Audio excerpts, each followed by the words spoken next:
Welcome back to Celebrity Radio. It's Alex Belfield talking to some of the world's biggest stars and some of my favourite people, and we've got one for you today. Tom Chambers is the man who seemingly can do everything. I hate him. Tom, how are you?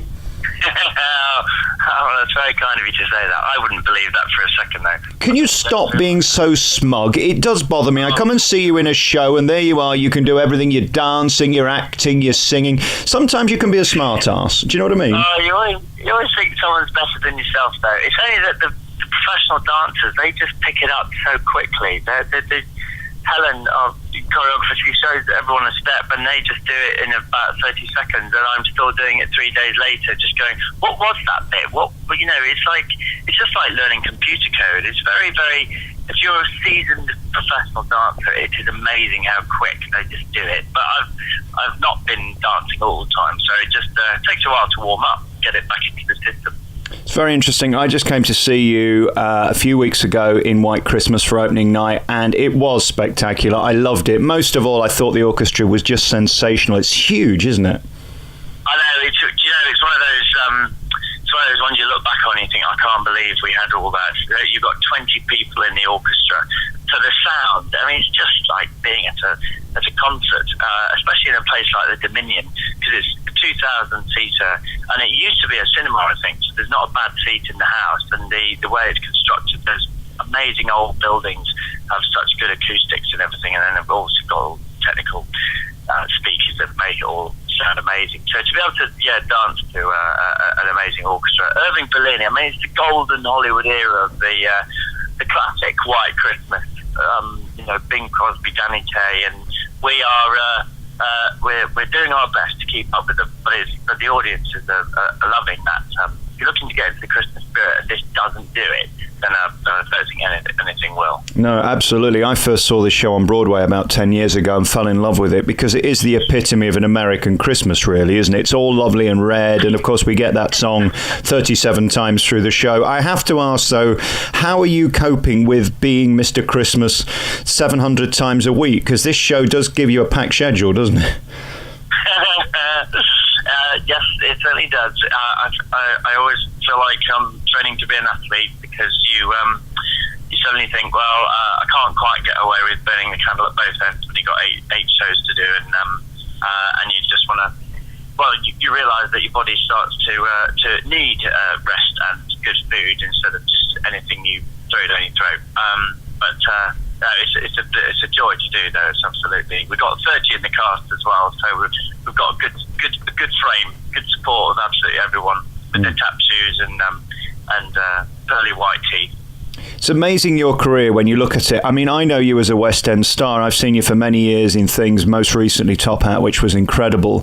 But most people will know you, of course, probably for Strictly, Holby or Waterloo Road. It's amazing how your career can go in the direction that showbiz wants to send it. Yeah, you never really know what's going on, what's going to happen next. So it can either be complete fear, and you just think, I need to settle down and get a proper job to get some stability. Especially when you've got, young family coming along, and I've got two children now, and Olive is only 4.5 months, and I'm just always thinking, how am I going to make the next 25 years work out when literally 12 months to 12 months, you're tax year to tax year, you don't know whether you're going to break even, go in the black or the red, and so it's a dicey game. It's just so unpredictable. I mean, I'm very lucky that things work out. You have good years and bad years, like being a farmer, really, with your harvest. But it's not that that's a very good analogy, but it is. How are your sprouts this year? Are they coming on well? Well, this year I've had a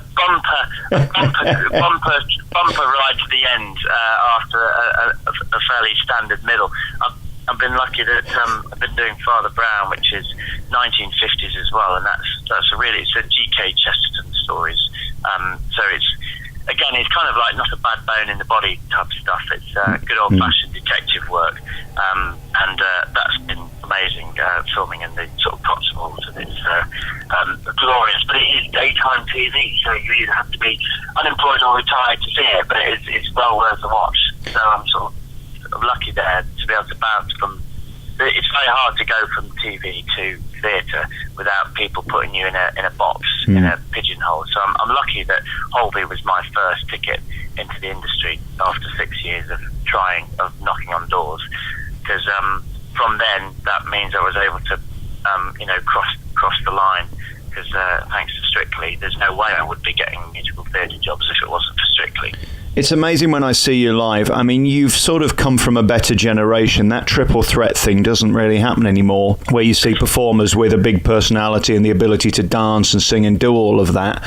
Do you feel you've sort of been blessed with this gift of a different bygone age? Because there aren't many people like you who stick out. I always say this, I've been very lucky to see hundreds of shows, most of which I walk out of these days, because life's too short to sit through a rubbish show. That's my new theory.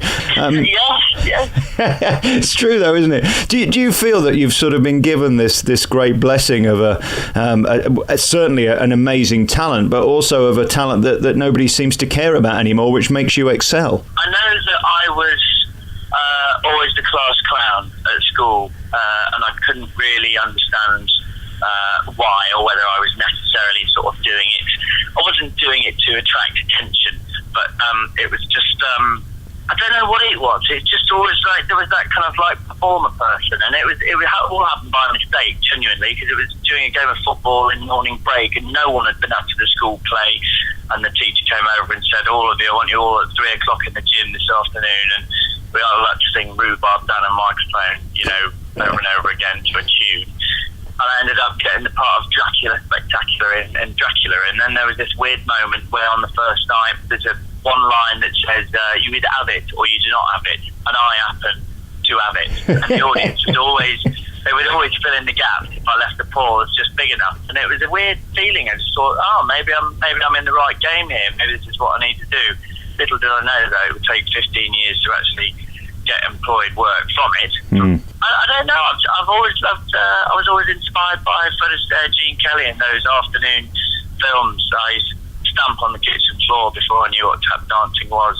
So it's one of those things you don't know where it comes from, where your fascination and inspiration comes from. I mean, if it had been a football, I would have been maybe practicing on the pitch for 7 hours a day, like Beckham did, top right hand corner, and all that. And you don't know how it happened. But it's a love-hate relationship as well, because there's so many musicals that I just don't seem to fit the bill. I'm not very good at being, I don't think, the modern hip sort of person. So it's like I'm part of the Cary Grant, Errol Flynn era in my blood more. I'm not.